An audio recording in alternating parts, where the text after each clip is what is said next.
William Patterson, a black revolutionary, also known as a Black Red, and the Scottsboro case.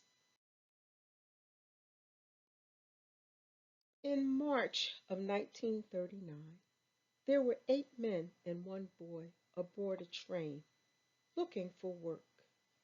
A fight broke out with some white men who were forced to exit. Enraged, they blamed the black men for starting the fight. There were also 2 women on the train who faced charges of vagrancy and illegal sexual activity. To avoid these charges, they falsely accused the Scottsboro Boys of rape. They were tried in Scottsboro, Alabama. 8 of the 9 were convicted and sentenced to death. The youngest, Roy Wright, because of his age, had a mistrial. The Scottsboro men collectively spent 130 years imprisoned, and the case lasted over 80 years.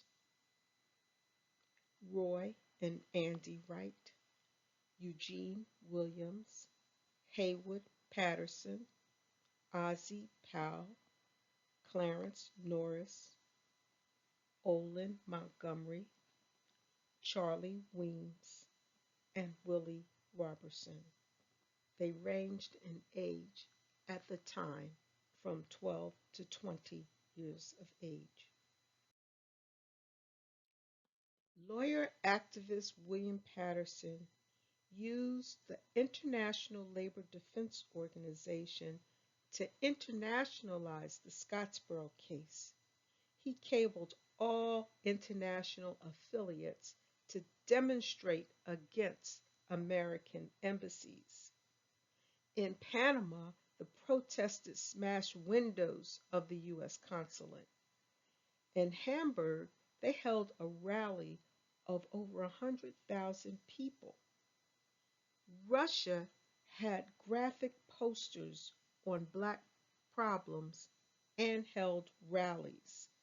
Patterson stated, quote, a tsunami of global opposition mounted against Jim Crow, sounding the death knell for this atrocious system. The British tried to keep information about the Scottsboro Boys from its African colonies. The U.S. Supreme Court overturned the convictions in 1932, but it led to years of retrials. In Powell versus Alabama, jury diversification was finally established.